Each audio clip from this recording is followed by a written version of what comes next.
मूसा नबीके छेड़े दिएছেন बाबा।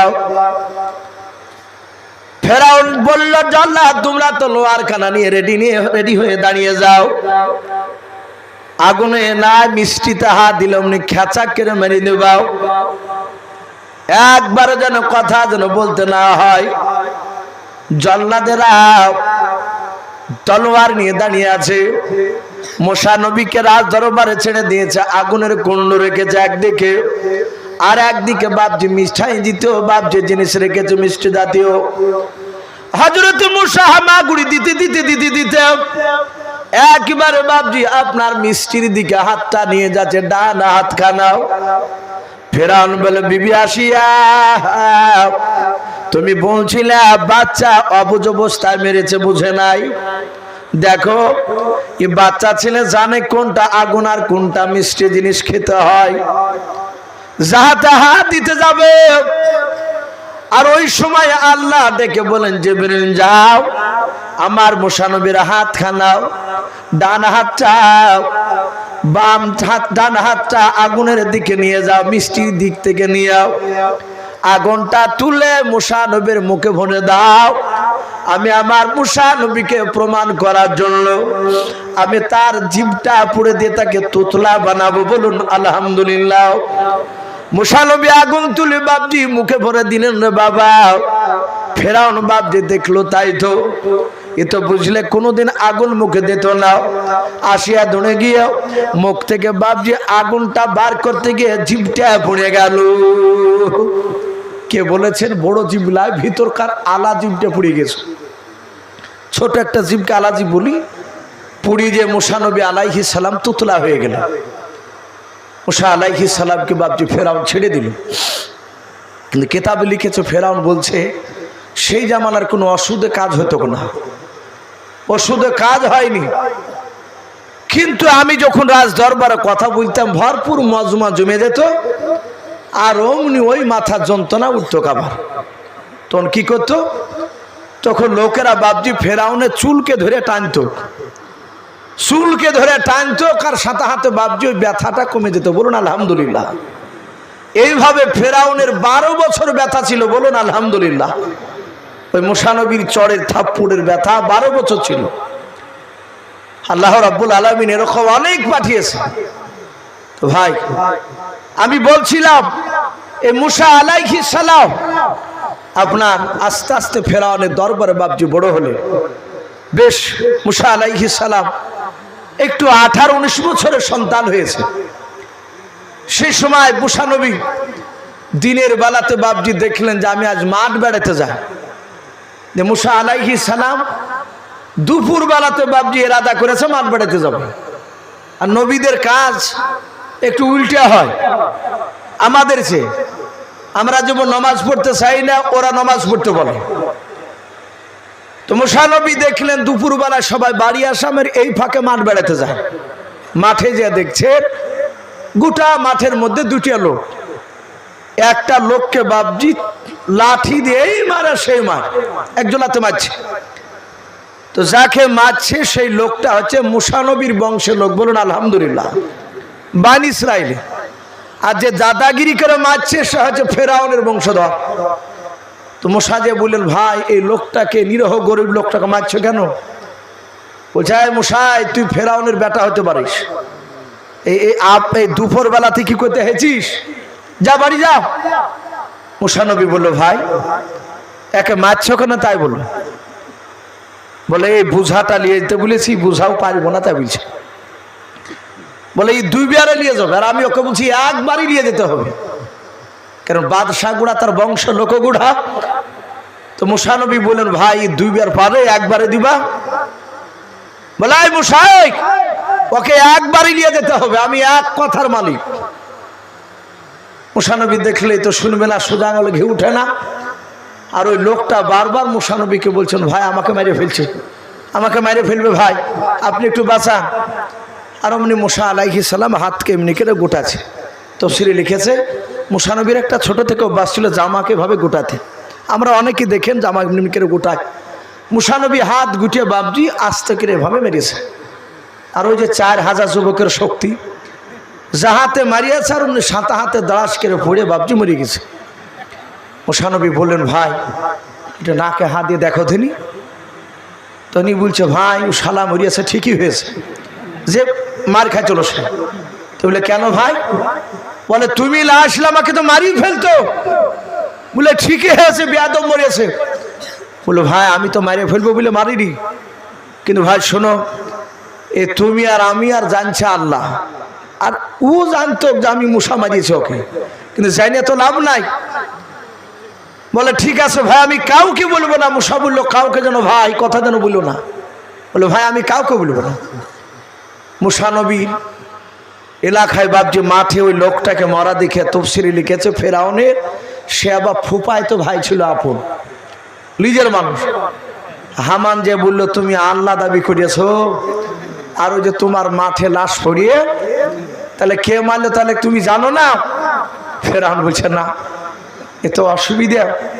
তা হামান বলে একটু চালাকি করে বলো গা আমি জানি কিন্তু নাম করব না, কিন্তু আসামি যে ধরে দিবে তাকে দেখি আমার প্রজারা আসামি খোঁজ করে কিনা একটু কৌশল করে বলেন গা, নাহলে মান সম্মান কিছু থাকবে না আপনার। ফেরাউন দেখলো ভারী বিপদ। বলে আসামি যে ধরে দিতে পারবে তাকে 50,000 টাকা নাম দেওয়া হবে। লোকেরা এই যে ফেরাউন জানে না এ কথা কেউ বলছে না, মানে ফেরাউন আগে বলেছে আমি সব জানি, জানার পর দেখি নাম তোমরা বলো কিনা, একটু কৌশল করে কথা বলেছে। আর ফেরাউনের গোটা রাত দিন ঘুম হয় না, যে শালার আল্লাহ দাবি করেছে আমার দেশে আমার ফুফাতো ভাইকে মেরে ফেলাচ্ছে, এ তো ভারী ব্যাপার বিপদে। সাথে হাতে বাপটি তার পরের দিন মুসা নবী আবার গিয়েছে মাঠে যাওয়ার পর দেখছে ওই লোকটাকে, যে লোকটাকে বাঁচাল ছিল তার আগাদি, ওই লোকটাকে দেখছে বাপজি আর একটা লোকে ধরে মারছে। আর যে মারছিল গতকালকে সে তো আর বেঁচে নাই। তো মুসা নবী কাছে যে মুখের দিকে তাকে বলছে ভাই তুমি সেই লাই তাই বলে সকে ও তো জানছে যে আমাকে কি বলতে চাইছে মুসাতা। মুসা নবী বলছিল ভাই তুমি গতকালকে সেই লাই? তো বলছে হ্যাঁ ভাই। তো মুসা নবী পয়গম্বর এভাবে বাপজি হাত গোটাচ্ছেন আর বলছেন ভাই এই তোমা কি রোজ রোজ মারে ব্যাপারটা কি? যাহাতে বাপজি বলেছে আর অমনি ওই লোকটা বলছে মুসা তুমি গতকালকে হাত গুটিয়ে ওই লোকটাকে মারি ফেলাইছো, ফেরাউনের ফুফাতো ভাইকে, আজ তুমি আমাকে মারিবা নাকি? তুমি মারিয়ে দেখো। একবার সে পিক আপ নিয়ে ফেলাইছো। মুসা আলাইহিস সালাম যাহাতে বাপজি ওকে তো ওইভাবে কথা বলতে যায়নি, যে মাছ ছিল বলে কি বললি? বলে গতকালকে তাহলে মুসাই মারিয়েছে আসামি, এই আসামি। আরে বেটা তুমি ওর বাড়িতে যে ঘুমাইছো আর ফেরাউন জানতে পারিনি 50,000 টাকা বাবা নাম করতে পারলি। অমনি লাঠিকে ফেলে দেই দৌড় ফেরাউনের দরবার। মুসা নবী বলেন ভাই রে আমি তোমাকে গতকালকে বারণ করেছিলাম যে কথা তুমি কাউকে বলো না, আজ কেন তুমি আমার নামটা বলে দিলে বলো? হযরত মুসা নবীর কথা শুনে বাবা ওই যুবক ছেলেটা বাপজি মুসা নবীর পা দোকানা জুড়ে ধরে বলেন ভাই তোমার হাত গোটানো দেখে আমার কলজার পানি শুকে গিয়েছিল। গতকালকে টুক করে মারলে আর ছেলেটা মারা গেল। আমি ভেবেছিলাম তুমি আজকে আমাকে মারবাও, তাই মারের ভয় মৃত্যুর ভয় আমি কথাটা বলে ফেলেছি ভাই আমাকে মাফ করো। মুসা নবী বলেন ভাই আমি তোমাকে মাফ করে দিলাম, কিন্তু ভাই আর ফেরাউনের বাড়িতে আমি আর থাকতে পারবো না। বলো ভাই আগামী কালকে আবার যদি ওই লোকটা মারে কে আমাকে বাঁচাবে বলে জানি না। এই ভাই আমি আর পিছন দিকে গেলাম না, ফেরাউনের দেশ ছেড়ে আমাকে এখনই পালিয়ে যাওয়া লাগবে, না হলে ফেরাউন আমাকে মেরে ফেলবে। ছোট থেকে তার রাগ আছে, চড় মেরেছি এখনো তার মাথাতে ব্যথা ওঠে মাঝে মাঝে। দেখবেন বাবা যারা ছোট্টবেলায় বাপজি আপনার ফুটবল প্রেমিক হয়, যারা ফুটবল খেলে তাদের দেখবেন অনেকের আঙুল ভাঙা থাকে, হাঁটুতে বাপজি কালসিনে দাগ বা রক্ত জমে থাকে। অনেক সময় যুবক কালে বুঝতে পারে না, যখন 40 বছর বাপজি 50 বছর পার হবে, ওই লাগা জায়গাগুলো মাঝে মাঝে বাপজি ব্যথা হয়, হয় না? তখন ডাক্তারের কাছে ছোটে বলে, ভাই আর আমি এইদিকে যাব না, আমাকে মেরে ফেলবে। মুসানবী সোজা বাপজি চলে গেলেন একেবারে মিশরের বাপজি আপনার ফেরাউনের রাজ্য দেশ ছেড়ে দিয়াও নতুন একটা শহরে বাপজি পৌঁছালেন। কোরআন শরীফের শহরটার নাম পাওয়া যায় মাদাইন। কি বললাম? মাদিয়ান।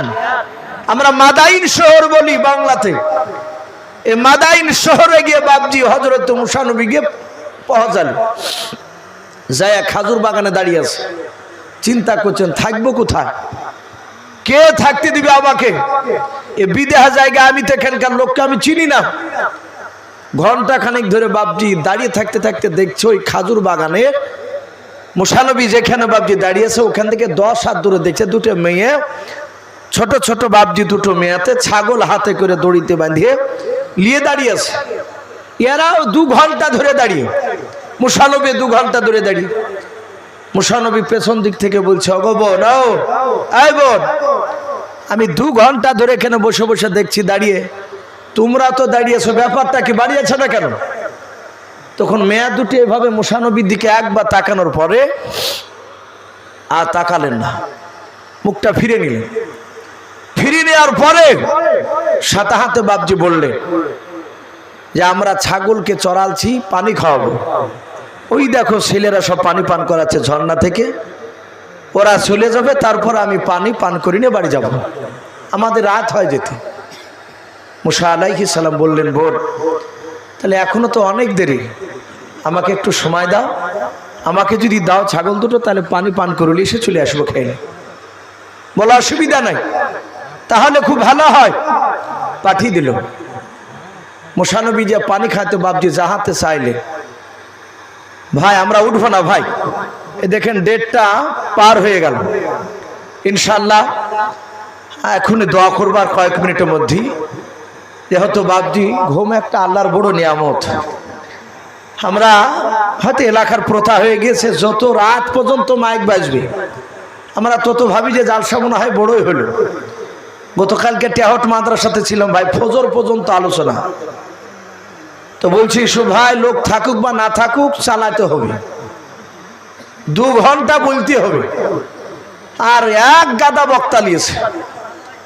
তো ভাই এটা ঠিক নাই, এমনও কিছু আল্লাহর বান্দা আছে তারা রাতের বেলা ইবাদত করে, তাহাজ্জুদ নামাজ, এখনো অনেক মানুষ আছে অনেকে গোপন ইবাদত করে। তাহলে এই যে আওয়াজ হচ্ছে তার কানে গিয়ে যদি পৌঁছায় তার ইবাদতের ব্যাঘাত ঘটবে।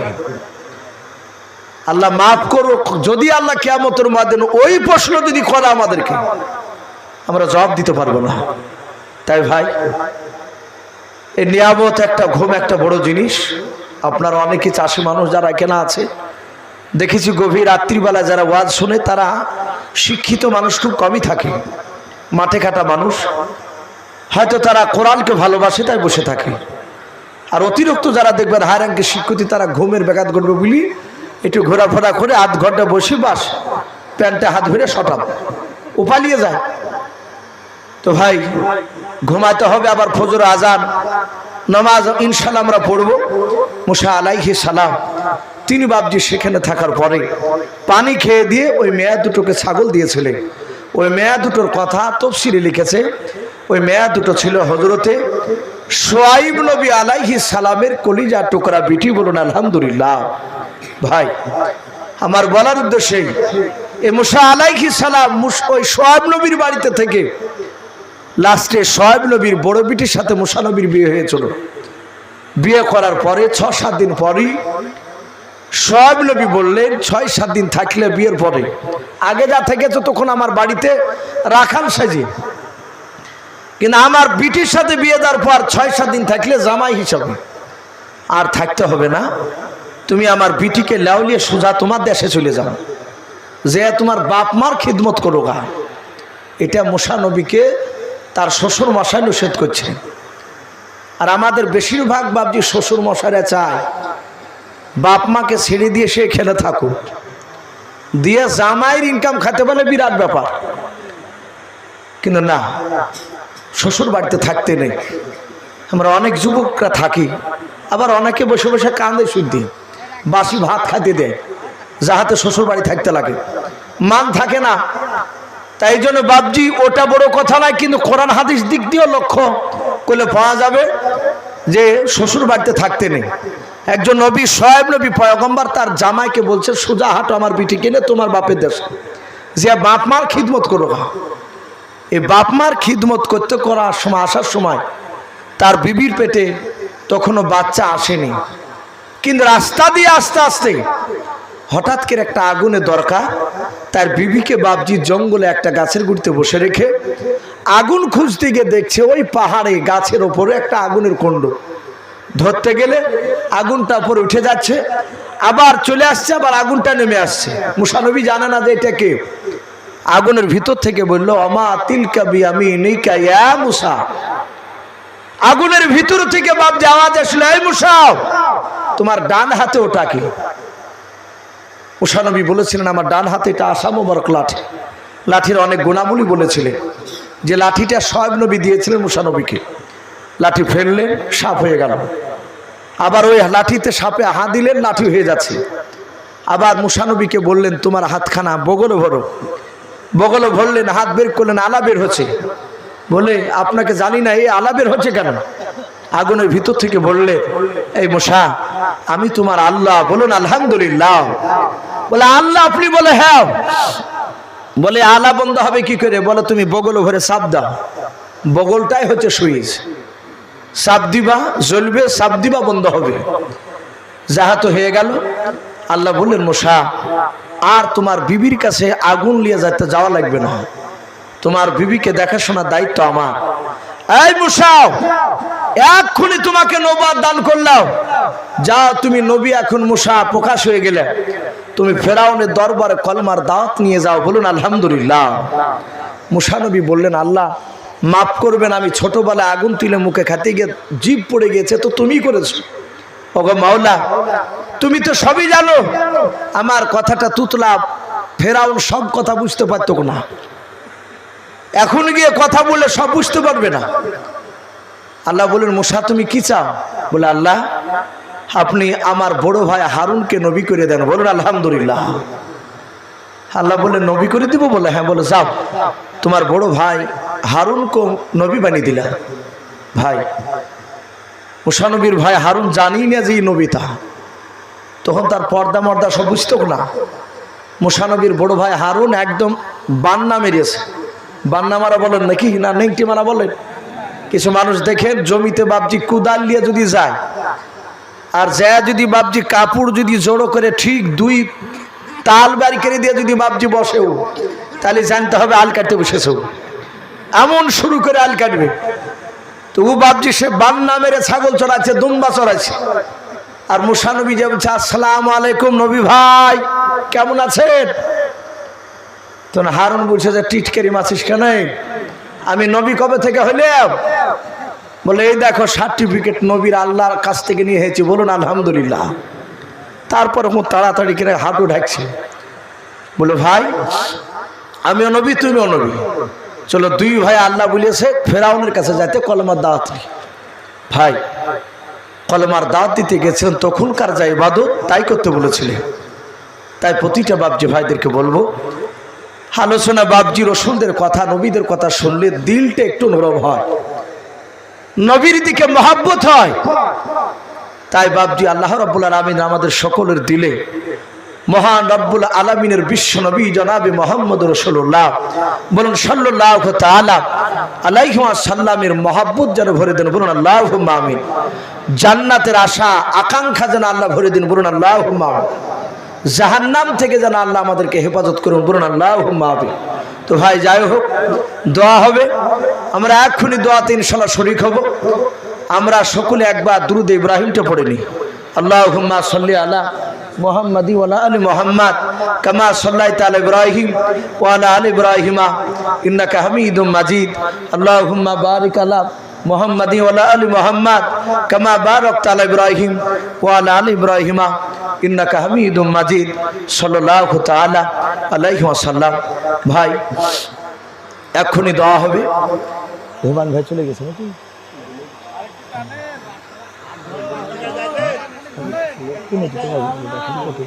ভাই দেখেন আমারও 2 ঘন্টা প্রায় পার হয়ে গেল না ভাই, আমি কিছু বুঝতে পারছি। আমি আর অনুরোধ আপনাদেরকে করছি, কারণ দেখেন আগামীকাল গর্ব করা নয় ভাই, আগামীকাল বা 2 জায়গায় বেকায়দা পড়ে গেছে। তীরমোহনীতে আর ওই ছেতিয়ানি বলে একটা জায়গা আছে, মরাদিঘি বেলডাঙ্গার কোন দিকে, এইদিকে পড়ছে। তো ওইখানে আবার গিয়ে বাবজা আলোচনা কালকে ভাবে, তো প্রতিদিন এখন চাঁদ রাতের আগাদিন পর্যন্ত। তো যাই হোক, তো যাই একটু বসেন বাপ, একটু দোয়া হবে। আলহামদুলিল্লাহ আপনারা আমাকে ভালোবাসেন দেখেছি, এরাও বাবজি আপনার ভালোবাসে বলিয়ে এই কয়েক বছর থেকে বাবজি ডাকছে। সবচেয়ে দেখেছি এনায়েতুল্লাহ ভাই খুবই ভালোবাসে। তো যাই হোক ভাইজান এই মসজিদের ইমাম, আমরা দোয়া করব যেন আমার এনায়েতুল্লাহ ভাই হাফেজকে এই মসজিদের যেন যোগ্য ইমাম হিসাবে যেন কবুল করুন। বলুন আল্লাহুম্মা আমিন, আল্লাহুম্মা আমিন। ভাই আমরা একবার সকলে তওবা করে নিই। আস্তাগফিরুল্লাহ রাব্বি মিন কুল্লি যামবি ওয়া আতুবু ইলাইহি লা হাওলা ওয়ালা কুওয়াতা ইল্লা বিল্লাহিল আলিয়্যিল আযীম। আরেকবার পড়ুন আস্তাগফিরুল্লাহ রাব্বি মিন কুল্লি যামবি ওয়া আতুবু ইলাইহি লা হাওলা ওয়ালা কুওয়াতা ইল্লা বিল্লাহিল আলিয়্যিল আযীম। কমিটি ভাইরা সব আছে নাকি এখানে? যাক আলহামদুলিল্লাহ। তো ভাই এখনই দেওয়া হবে। আমি আপনাদেরকে বলি, আপনারা সকলেই জানেন আমিও আপনাদের জন্য বাবজি দোয়া করব। ভাই একটু শুনি কথাগুলো দিয়ে দোয়া করে দেবেন ইনশাল্লাহ। আমি এনায়েতুল্লাহ ভাইকে একটু দোয়ার জন্য বলবো, ভাই আপনি করে দেন না দোয়া। তো ভাই যাই হোক দোয়াটা এখনই হবে। আপনারা সকলে জানেন, আপনারা হয়তো এতটুকু জানেন যে আমি একটা মাদ্রাসা পড়াই, কিন্তু এনায়েতুল্লাহ ভাই উনি খুবই ভালো জানেন, ওনার যে সাথী একসাথে পড়াশোনা করেছে উনিও আমার মাদ্রাসার মসজিদের ইমাম প্লাস এবং শিক্ষক। উনি ভালোই জানেন। আমি মাঝে মাঝে গল্প করি, আমার পূর্বেকার বক্তা, তার পূর্বেকার বক্তা যে মুফতি জার্জি সাহেব এসেছিলেন, ওনারাও ভালো জানেন, ওনাদের পাশেই বাবজি আমার সে মাদ্রাসা। তো যাই হোক আপনাদের এলাকায় কোনোদিন আসি নাই, হয়তো আগামী রমজান মাসে ইনশাআল্লাহ আল্লাহ বেঁচে রাখলে আমি চেষ্টা করব একদিন আসা। ভাই আমার মাদ্রাসার চারিদিকে সব বেদাতি, পাথর সাপড়ি যে গ্রুপ যায় ওই গ্রুপের লোক, তাবলিগ গেলে অনেক খারাপ কথা বলে, দান দিতে চায় না। একেবারে নদীর ওপরে মাদ্রাসা, ধনাই পুরোহার পাড়া বলে ইসলামিয়া মাদ্রাসা, বড় একটা নদীর ওপরে মাদ্রাসা রয়েছে। আমার এই ভাইজান এনায়েতুল্লাহ ভাইজান উনি দেখেছে। তো ভাই ইনশাল্লাহ আসলে একটু সহযোগিতার হাত বাড়াবে রমজান মাসে। হয়তো এনায়েতুল্লাহ ভাইয়ের সাথে যদি কেউ দেওয়ার মতো ইচ্ছা থাকে, রমজান মাসে যদি একটু দেরি হয়ে যায়, সব দিন তো আসতে পারা যায় না, তো যদি কেউ জাকাতের দিব মনে করেন তাহলে এনায়েতুল্লাহ ভাইয়ের সাথে একটু যোগাযোগ করবে। অনেকে ফোনের মাধ্যমে দিয়ে দিচ্ছে ফোনপে। ইনশাল্লাহ আপনাদের জন্য দোয়া করব। প্রায় নদীতে বাবজি একটা পাঁচিল করতে প্রায় 13 থেকে 14 লাখ টাকা খরচ হবে। পাঁচিলের ওপরে হেফজোখানা করবে ইনশাল্লাহ। অনেকগুলো ছাত্র 3 বেলা খায়। আপনারা জানেন যে মাদ্রাসা খরচ কত, যেহেতু এখানে মূল্য মাদ্রাসা প্রচুর টাকা আপনারা দেন। তো ভাই এক্ষুনি দেওয়া হবে। দোয়ার শেষে আমি প্রতিটা বাবজি ভাইদেরকে বলবো, আমি নেতনা ভাইয়ের সাথে একটু বলেছি, দোয়ার শেষে ভাই আপনারা একটু শেষের বেলা, ভাই বসেন, আপনি বসেন, আপনি ওখানে বসেন, আপনি বসেন, আপনি শেষের বেলায় করেন, বসেন, দোয়া হবে। যদি আপনাদের কাছে, যেহেতু এটা আদায় জালসা না, দোয়ার শেষে 5 টাকা 10 টাকা করে যদি 2-3 খান যদি সিমেন্টের বস্তা টাকা যদি হয়ে যায়, তাহলে ইনশাল্লাহ সেটা একটু কাজে লেগে যাবে। ইনশাল্লাহ আমরা সকলে চেষ্টা করব। দোয়ার পরে একটু হাত তুলি, আল্লাহুম্মা আমিন। আলহামদুলিল্লাহি রাব্বিল আলামিন ওয়াল আকিবাতু লিল মুত্তাকিন ওয়াসসালাতু ওয়াসসালামু আলা রাসূলিল আমিন ওয়াসসালাতু ওয়াসসালামু আলা রাসূলিল মুযনাবির। ربنا ظلمنا أنفسنا وإن لم تغفر لنا وترحمنا لنكونن من الخاسرين। আয় আল্লাহ, মাওলাই করিম প্রায় 2টো বাদ্যে জন্যর মাওলাও, আয় রব্বুল আলামিন তোমার শাহী দরবারে হাত উঠিয়ে গভীর রাত্রিতে মওলা রে দেখো তোমার বান্দা বান্দেরাও আল্লাহ এত গভীর রাত্রি হয়ে গেছে তবু তারা বাড়ি যেতে চাইছে না আল্লাহ আরামের বিছানাকে ত্যাগ করে মওলা আল্লাহ শীতের রাত্রিতে একটা চাটের উপর বসে আছে রব্বুল আলামিন আল্লাহ তুমি দা মেহেরবান করে আমাদের সকলে হাতগুলো মওলা ইমানদের হিসাবে তুমি কবুল করে নাও রব্বুল আলামিন আমরা সকলে গুনাহগার খাকসার নাদান তোমার বান্দাও আয় আল্লাহ আমরা দিনের আলো রাত্রির অন্ধকার মওলা সগীরা কাবিরা জানা অজানা ছোট বড় জাহেরি বাতিনি যাবতীয় গুনাহ করে ফেলেছে রে মওলা আয় আল্লাহ তুমি দয়া মেহেরবান করে আমাদের সকলের জীবনের ছোট বড় যাবতীয় গুনাহগুলো তুমি মাফ করে দাও আয় আল্লাহ এই রতনপুর গ্রামের মহল্লা এই পবিত্র আল্লাহ বাগানে যে জালসা দিয়েছে মহল্লা এই পবিত্র জালসার মাহফিল তুমি কবুল করে নাও আয় আল্লাহ এই জালসার কমিটি ভাইরা বাপজিরা মিলে মহল্লা হাড় ভাঙা পরিশ্রম করে তারা জালসার আয়োজন করেছে আয় রব্বুল আলামিন দা মেহেরবান করে তুমি তাদের মেহনত তুমি কবুল করে নাও কেউ শ্রম দিয়ে কেউ টাকা দিয়ে আয় আল্লাহ জালসার মাহফিলে মওলা সহযোগিতা করেছে আয় আল্লাহ সকল বাপজি ভাই মা বোনদের মওলা মেহনত সহযোগিতাকে তুমি কবুল করে নাও আয় আল্লাহ এই জালসার যারা কমিটি রয়েছে রে মওলা তুমি তাদের সকলকে হযরত আবু বকর সিদ্দিক রাদিয়াল্লাহু তাআলা আনহুর মতো ঈমান বানিয়ে দাও তাদের দ্বারা 5 ওয়াক্ত নামাজ তুমি আদায় করিয়ে নাও আয় আল্লাহ এই জালসার সভাপতিগণকে তুমি কবুল করে নাও রে মওলা বক্তাগণকে তুমি কবুল করে নাও শ্রোতাগণকে তুমি কবুল করে নাও আয় আল্লাহ আমার খুব কাছের বন্ধু এনায়েতুল্লাহ ভাই আয় আল্লাহ এই গ্রামের মসজিদের ইমাম আয় আল্লাহ তুমি তার মসজিদের ইমাম হিসেবে তুমি তাকে কবুল করে নাও আয় আল্লাহ তুমি তার ইলমিয়াতে তুমি বরকত দাও আয় আল্লাহ বারবার তিনি দোয়া চাই রে মওলা তুমি তার রুজি রোজগারে তুমি বরকত দাও আয় আল্লাহ কিয়ামত পর্যন্ত তুমি তাকে আল্লাহ হক্কানি আলেমি হাফেজ হিসেবে তুমি কবুল করে নাও আয় রব্বুল আলামিন দেখো তোমার বান্দা বান্দিরা আমিন আমিন করেছে মওলা এখানে অনেক বাপজি ভাই রয়েছে মা বোনেরা রয়েছে যাদের আব্বা নাই মা নাই মওলা রে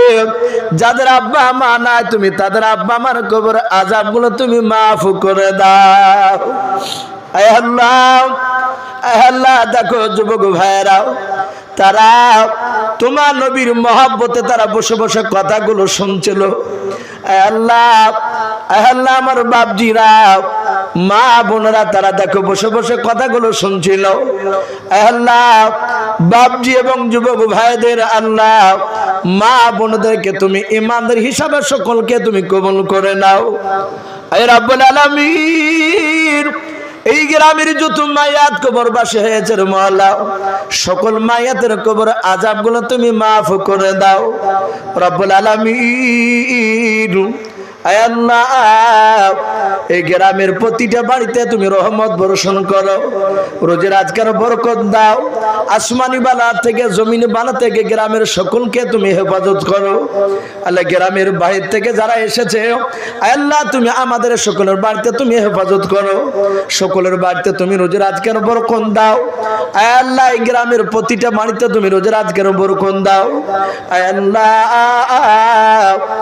আল্লাহ সারা বিশ্বের মুসলমানকে তুমি হেফাজত করো সারা বিশ্বের মাদ্রাসাকে তুমি হেফাজত করো আয় আল্লাহ সারা বিশ্বের মাদ্রাসাকে তুমি হেফাজত করো আয় আল্লাহ তোমার নবী বলেছে আয় আল্লাহ মাদ্রাসা হচ্ছে আমার ঘর আর মসজিদ হচ্ছে আল্লাহর ঘর এক শ্রেণীর বেঈমানেরা চেষ্টা চালাচ্ছে মাদ্রাসা থেকে কোরআনকে ধ্বংস করার আয় আল্লাহ সারা পৃথিবীর মাদ্রাসাকে তুমি হেফাজত করো সারা বিশ্বের মসজিদকে তুমি হেফাজত করো আয় আল্লাহ এই দোয়াটুকু নবীর ওসিলা করে বলে কবুল করে নাও আল্লাহ আমি যে একটা মাদ্রাসা আছি তোমার বান্দা বান্দীদেরকে সামনে বসে রেখে দোয়ার পরে 2-5 টাকা করে আল্লাহ তোমার নবীর মাদ্রাসার পাঁচিল করার জন্য আল্লাহ কিছু টাকা চেয়েছে মওলা। যারা দিবে যারা দিতে পারবে না সকলকে তুমি কবুল করে নিও, সকলের রোজের আজকের তুমি বরকত দিও। আল্লাহ দোয়াটুকু নবীর ওসিলা করে বলি কবুল করে নাও। বাপজি ভাইদের ঈমানটা হযরতে আবু বকর সিদ্দিক রাদিয়াল্লাহু তাআলা আনহুর মতো ঈমান বানিয়ে দাও। আল্লাহ আমার মা বোনেরা পর্দার আড়াল থেকে আমিন আমিন করেছেন মওলা, তুমি আমার সকল মা বোনের ঈমানটা হযরত মা ফাতেমাতুজ জোহরা রাদিয়াল্লাহু তাআলা আনহার মতো ঈমান বানিয়ে দাও। আয় আল্লাহ এক্ষুনি মওলাই করিম তুমি আমাদের যত আত্মীয় স্বজনকে নিয়ে নিয়েছো, যত মাইগাত এই মাহফিলের আল্লাহ যত বান্দারা আমিন আমিন করেছে মওলা, সকল মাইগাতের শরীরে তুমি এক্ষুনি জান্নাতি পোশাক নিশে পরিয়ে দাও, মুশকে আম্বার দিয়ে কোমরগুলো তুমি ভরিয়ে দাও। আয় আল্লাহ সর্বশেষ দোয়া করে মওলা রে তুমি আমাদেরকে মওতের সময় কলমা লা ইলাহা ইল্লাল্লাহু মুহাম্মাদুর রাসূলুল্লাহ সাল্লাল্লাহু আলাইহি ওয়াসাল্লাম পড়তে পড়তে ইন্তেকাল করা তুমি তৌফিক করে দিও। আয় আল্লাহ কুকুর বিড়ালের মতো তুমি আমাদেরকে মওত দিও না। আয় আল্লাহ যেই মুখে তুমি মওত দিবা মওলা ইজ্জতের সহিত ঈমানদার হালাতে তুমি আমাদের মওত দিও। আল্লাহ এই দোয়াটুকু নবীর ওসিলা করে বলে কবুল করে নিও। আয় আল্লাহ যত নবীর রাসূল ওলি আলে পাঠিয়েছো সকলে আরশে তুমি পৌঁছিয়ে দাও।